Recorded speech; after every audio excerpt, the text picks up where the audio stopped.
யோ military, நீ எங்கேயா அங்கே? இந்த கவுண்டமணி டைலாக் தாங்க நம்மளுக்கு இந்த வீடியோவை பார்க்கும்போது ஞாபகம் வருது.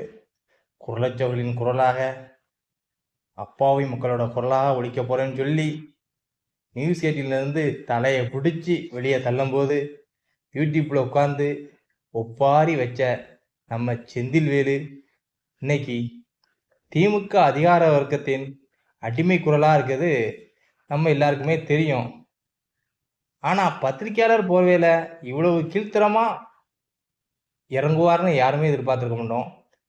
குரலற்றவர்களின் குரலாக இருக்கக்கூடிய செந்தில்வேல் என்ன பண்ணணும்? செந்தில் பாலாஜி ஜாமீனில் வந்திருக்காரு.